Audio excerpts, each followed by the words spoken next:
All right, what's up, everyone? This is the Osmo.com NHL Hit the Ice show. We have got another two-game slate after the showdown last night. Get a little bit of a different looking slate because the teams switched off. Basically, we had been playing with Columbus and the Canes games on the same day, and now we will not be. Oh no, the other way around. Columbus was with the other series, the Blues and the Sharks, and then Blues and the Sharks. Geez, I am all over the place today. Blues and the Stars, a different S team. But apologize for the delay. Was doing some other stuff, but let me pull up Slack here. All right, that's good. Got the projections. Those will be updated right after the show. And if you guys want to use those, feel free. If not, no offense taken, although those are the ones that I use, and it's been a good NHL season. You can join 50% off your first month. Promo code Hit the Ice. That is what that code will do for you. If you don't use it, you're just losing money. So use that promo code. Going forward, probably won't be doing too many NHL shows as the main focus goes to MLB. So just a lot bigger prize pools. I'll be doing some more MLB content. So we'll still do probably a couple more NHL shows, but just wanted to let you guys know. So if there's not a show coming up every single day, that is why. I'll probably get something out like cheat sheets or something like that just so you guys can see where you're at, or you could always hit me up in Slack chat. I'll probably still be playing the slates. The projections will be up regardless whether or not I'm playing. No matter how much MLB is going on, the projections will go until the last day that there's a slate, really. So whatever, the last day of whoever wins the cup, I guess. So that'll be until like the first couple weeks of June. But again, probably not too many more live streams like this. Even though I do enjoy them, there's just there's some other stuff that takes priority at this point. Oh, Gustav Nyquist had a kid. Nice. That's pretty exciting. There you go. There's your birthday narrative for the people who like that. I see a bunch of you are already in chat, so we can probably just get going here. Yeah, just ring up Mr. Bettman and get him to schedule all 4 games in one night. I agree. I would much prefer that, but the problem with that is then you got off nights. So I'd rather have some 2-game slates and stuff like that every single night, at least a showdown. And but yeah, it would be nice to get some 4 and 5 and 10 game slates. Once again, as much as I've enjoyed these 2-gamers, they're pretty volatile. Last night was not a great one for me. I think I got back like 75% though, so could be much worse. And especially with the top-heavy payouts. Speaking of top-heavy payouts, the one today on the $10 is pretty bad. And I think I'm cursing this tournament. I always talk about how bad it is. I enter it, and then I've gotten second, I think twice in this 10K to first, 3K to second nonsense. So, well, I'd take the second place every single time. Of course, I would take that every time. It's just annoying when I complain about the payout structure, play it, and then get burned by it. So maybe I should just stop complaining about the payout structure. Great structure. Would love to win first, but yeah, 2-gamers can go bad fast though. Isn't that the truth? Same thing with Showdown. Came 5th in the $4 DK Showdown last night with 5 lineups. Very good. That's pretty impressive to do with just 5 lineups. So more housekeeping after this. We will have the deeper dive with Adam and Laffy, like you guys are accustomed to. I will be on the MLB Live Before Lock show, so if you enjoy me being on the show, you will get that today, and probably some more Live Before Locks going forward. So I'm probably going to be on it 4 or 5 days a week, most of the time with Chris, and depending on the weekend schedule. So we were doing some more schedule stuff. This will all come out for you guys at some point. Am I missing anything else? I think I'll be on some more MLB strategy shows in the morning as well. So not going anywhere, just different sport. So I'm still in the hockey mindset, but slowly transitioning over to MLB. Those guys have really carried the weight for the first month or so. But now, with just these two gamers, I will be doing a lot more MLB, which is exciting. But I don't want NHL to end just yet. Okay. Let's do it. We'll probably go for another 20, 25 minutes, and then we'll be good. Bruins, Blue Jackets, we have a 2.6 implied total for the Bruins, 2.8 for the Blue Jackets, Tuukka Rask and Sergei Bobrovsky in net.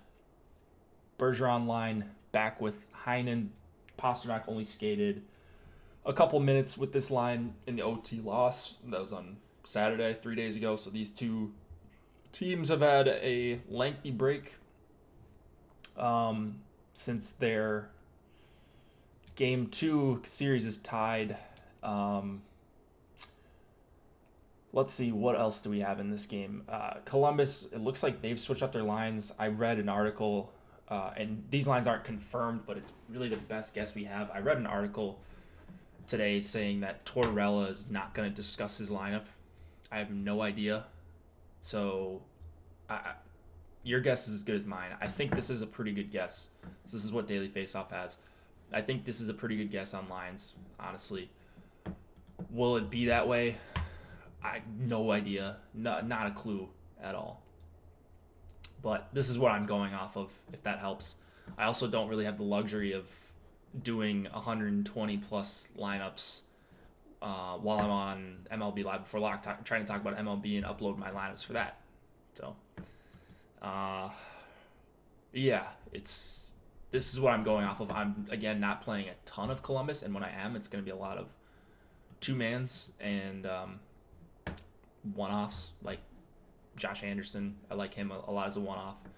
I hope this is a line. I will have a few shares of the CBJ2 line that you're seeing right here.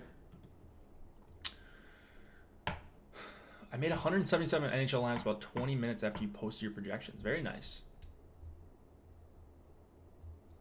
Yeah, you could just stack each team and showdown. That's definitely more viable. The shorter the slate, you stack less. Okay. Other things in this game. As far as exposures go, let's see where I'm at. I'm almost final as to where I'm going to end up tonight. Bergeron line going to be probably my second highest owned line behind Colorado 1. The secondary lines in this game, well, I think Dubois, Panarin, and Atkinson's fine if that's going to be a line. I have them at like 10%, so I'm not sure exactly where that falls for the field, but I think you can play Atkinson as a one-off because we're not exactly sure where he's going to be. Expensive price tag, especially when you factor in Landeskog and Rantanen are right next to him, but that's going to lower his ownership, I would think. And then on the other side, I am stacking with Heinen, Boston 1 with Heinen. So like I said, Pasternak only played a couple of minutes with Marchand and Bergeron last game, and that was in OT. Some of that was in OT, so I'm not putting too much stock into that. I think Heinen will stick for the most part. I was wrong the last time I thought that. You never really know with these two teams. The other two, we do have a good idea, at least a better idea who's going to skate with who and who's going to get moved up, meaning Rantanen. Third and fourth lines here, I really prefer the Boston third line over the Columbus third line if we're going to depth, and I think I prefer the Boston fourth line over either the third or the fourth for Columbus. So uncertainty plus I hate Wenberg. I'm a Bjorkstrand fan, but not if he's going to be playing 12 minutes at 4,800. So that's my only issue with the third line, really. Well, a couple issues, Wenberg and Bjorkstrand, lack of minutes, because when he's in the doghouse, he's literally playing 9 minutes some games. And Tortorella's not worried about putting someone in the doghouse. Texier, I believe, had a turnover or something late in the game, and I mean, he got benched for like the rest of the game, including overtime. Rank these one-offs: Bjorkstrand, Jenner, Josh Anderson. Anderson by far number one for me, and then after that, I think it's Jenner, then Bjorkstrand, but Anderson is far above those other two for me. I do like Anderson actually quite a bit, and I'm hoping he plays a bunch with Duchesne. I think that would be a pretty nice spot for him. Second line for Boston, I have about a 10%. So again, I'm not really that concerned where that ends up according to the field, but defenseman here, just kind of smatterings of everyone. I'm playing a lot of Seth Jones and David Savard. I'm playing 20+% of Krug, somewhere in that range. And then I have a few shares of McAvoy. And did I mention Savard? I think I mentioned Savard. Savard, Werenski, Jones, all those guys will be in my pool. The rest of these guys, Harrington, Clendenning, and Kukan, are not going to be guys that I play unless I have to swap at the last second for some reason. I didn't get a lot of... So I'm running these 3-2-1s. I did not get a lot of defensemen in the utility spot for this slate. And I'm not exactly sure why. I'm sure it has to do with the pricing. And I could probably think about it for a few minutes and get my answer. But I'm scrolling through my lineups and I'm getting less... I'm getting less defensemen in the utility spot. I made that... I don't force that in ever, but if it happens organically, I'm perfectly fine with it. I see one, couple, but yeah, less D-men in the utility spot in my lineups tonight than maybe a couple nights ago. The last time Burns and Carlson were on the slate, a lot of McKinnon in the utility spot, as you would expect. Yeah, a lot of San Jose wingers. So the wingers are coming out as very good values. The defensemen that I want to play, Burns, Tyson Barrie, Carlson, Krug, Jones, are all super expensive. So it makes it hard to get expensive forwards and expensive defensemen if all your defensemen are, $6K plus or $5,700 plus, and you want to play a bunch of them. So what is this? Are you playing 120% Burns? Not 120%. I am playing a fair amount of Burns. I'm probably going to be around or over the field. But I think Carlson is close to as good of a play as him. Burns is getting the results right now, and that's why you pay up for him. But if the ownership's going to be a big difference, just give me the one that's less owned. Carlson, by the way, we'll get to him in just a second. Carlson looked amazing last game. Really, really good compared to what he did the first game. All right, let's move it on here. This one is, I think, way more fun. This is the one that I'll be tuned in for the majority of. We have a 2.8 implied total for the Sharks, 3.3 for the Avs. Martin Jones, Philip Grubauer in net. Avs really a half-goal favorite here. I think I might need to change that in the projections. Maybe they're getting steam. I don't know. I think the Sharks are a better team. But anyways, we have, again, the conundrum with what do you do with Rantanen / Kerfoot.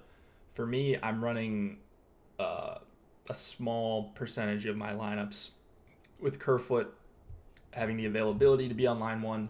Other than that, the rest of my lineups are going to be with Rantanen on line one. Okay, DraftKings pricing. Should probably get on that because that's what I'm playing on. Let's see. What was I talking? Oh, yeah. The Rantanen Kerfoot dealio. Again, small percentage of Kerfoot on line one, so I'll get some. A lot of those are going to be 3-2-1. When I'm running 3-3, it's going to be a lot of Rantanen. I think when people run 3-3, they're not going to be able to force in Rantanen, whereas I'm going to try to do that and see what I come up with, get some fourth line guys in there, have some 3-2-1 with McKinnon, Landeskog, Rantanen as my three, and just try to get different lineups. So I guess I'm pretty much hedging. Colorado did a lot of Rantanen, McKinnon, and Landeskog last game. In fact, I closed it. Way to go. I think it was around 11 minutes of ice time with the big three.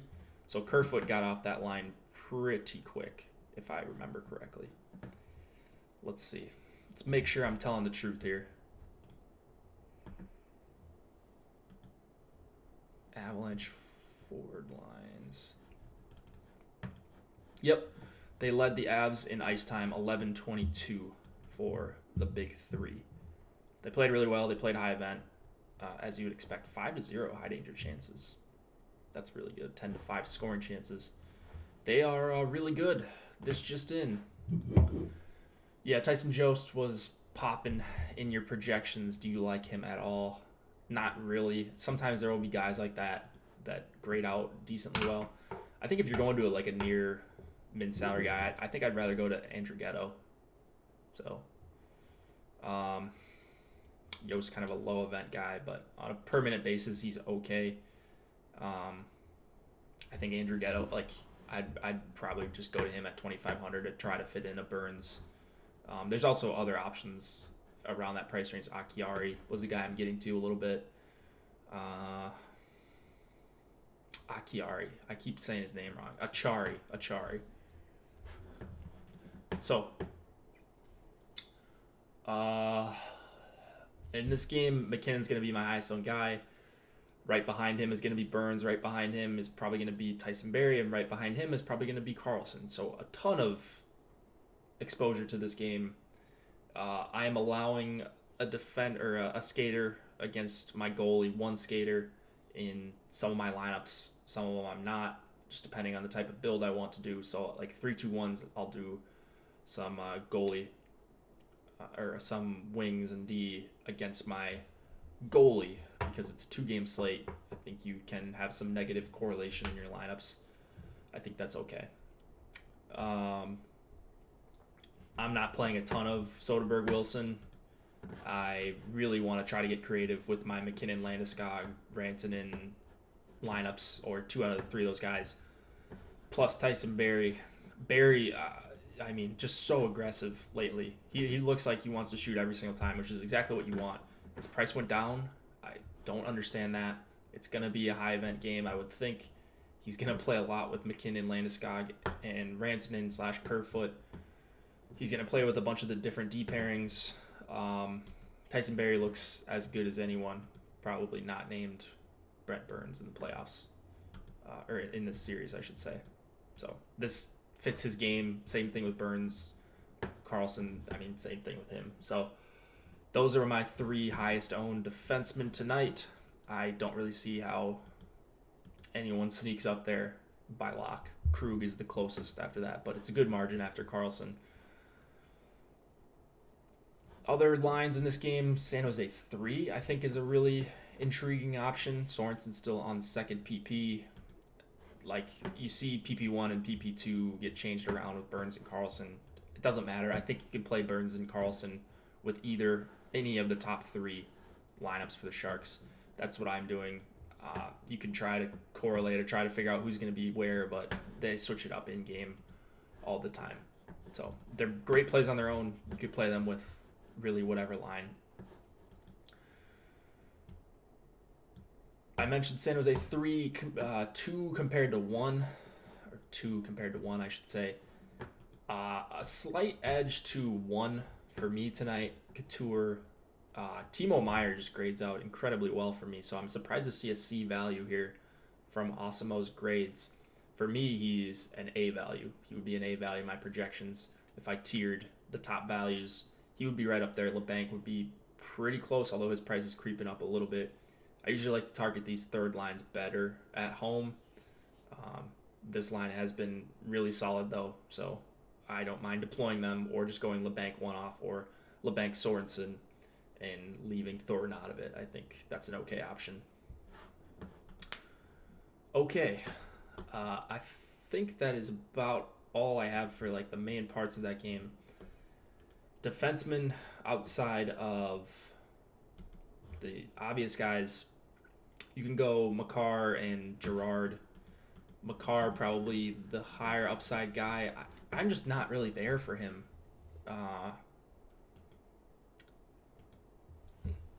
For Makar, I mean, he's going to play, 15, 16 minutes? Same thing with Gerard. So those guys are secondary options. I mean, Gerard's $1,100 cheaper. I know he's not the sexiest name anymore in Colorado, but I don't have a ton of either guy. I do have more Gerard, if that helps. Because of the price, he's like the last man in kind of thing. How many minutes did Makar play last game exactly?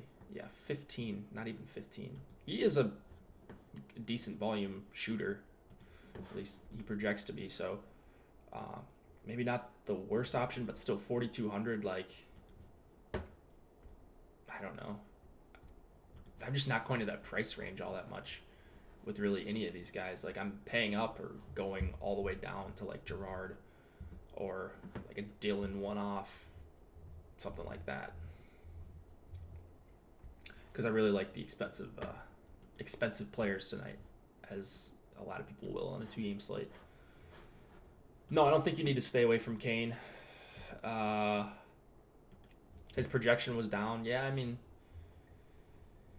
Hurdle's been creating a ton of chances. So if you want to play Hurdle Kane, go right ahead. If you want to leave in Radill, I think he was like 5% owned, playing top 6 minutes with Kane and Hurdle. He was close to scoring a goal. You could play any of those three, honestly. I wouldn't one-off Radill, I don't think. I'd rather one-off a guy like Sorensen for $100 more, or just going down to one of the fourth-line guys, Achari, or who did I mention, Andrighetto? I don't know. Kane's a high-volume shooter as well, and you would expect this game to feature a lot of shots. So that being said, I'm not leaving out the goalies by any means here. If you see a 4-1, 3-1 type of game with concentrated scoring, you should still have exposure to both of these goalies, even though you would expect this one to have more goals. You also expect it to have more shots. So if one of these goalies stands on his head, you're going to be in really good shape, especially if it ends up being Martin Jones, who I actually have more Jones than Grubauer just because of the projected shot volume I have him seeing. We making money today? We will see. We will see. I would like to, if that answers your question. I am trying to.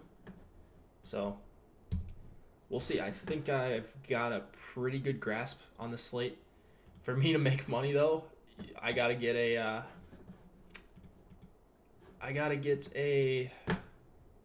top 3 score. So I don't know. We'll see. I'm just gonna get second again, for sure.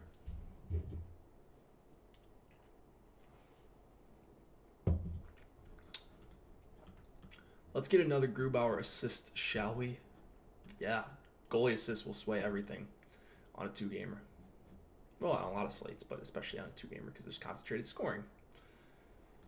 I got to almost no Jones. All your talk about him being the worst goalie in the league got to me. He hasn't been the worst goalie.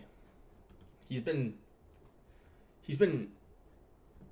good enough to beat Vegas. He was good enough in those few games. He's only got to do it 4 times. He's only got to be average, 4 times. His team's going to be able to score. So if he can just hold down the fort, not let in any terrible goals, he's going to be okay. Can he do that has been the question. Yeah, Bishop, not his best game last night. Started right off the top. Tip goal. Yeah, we do hate Jones so much. I mean, I'm not a big Achari fan either, or Andrighetto fan, but I'm playing those guys too. If you're playing 120 plus lineups, 123 I think I have. If you're playing that many lineups, you're going to end up with a lot of guys that suck. But just try not to go crazy with those guys. Like I always say, to go overweight on a player that's at 1%, like, for example, let's say if you really like Boone Jenner, he might be 2% owned. You don't need 20% of him to get an edge on this slate. You can have 5% or 10% and be fine with the Boone Jenner.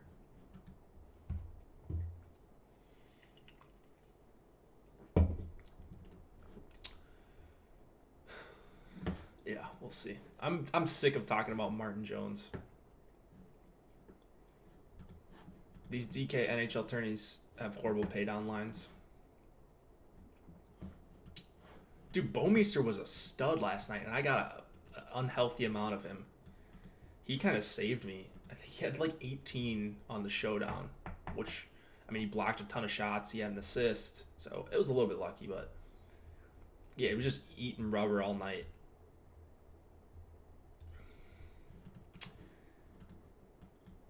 These DK tourneys have horrible pay down lines. You mean like trying to pay down, like the pricing's bad? Get 2 assists. Bruins third line. Oh, by the way, I don't think that is the line. Let me check.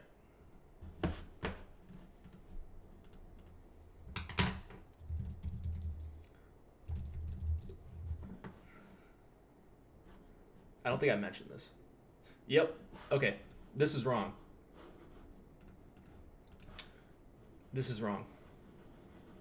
Don't play this. I skipped past this, but I mean, you can play it, I guess. There's some PP correlation or whatever, but Bruins held an optional skate prior to Game 3. Here's what the lineup could look like to start Game 3. Marchand, Bergeron, Heinen. That's normal. Then DeBrusk, Krejci with Pasternak. So normal Boston too. Pasternak is not projected to play on the third line. He may. I know he skated there yesterday, I believe. He is not there this morning, so I would get him off of that and hope that DFO doesn't update this.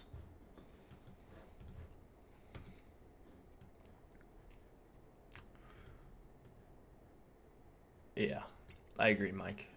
That's probably a smart strategy. Okay, I think that's going to do it unless you guys have any more questions. I got to go study up and start building lineups for the MLB Live Before Lock show, myself and Chris Spags, and also the Deeper Dive is going to start in just a few minutes. Those guys will be leading it up to us. We'll be taking you to lock. And there was also a golf show before this with Ben Raza and Tim Frank. If you guys want to go check that out, if you're playing some golf this weekend, the Wells Fargo Championship.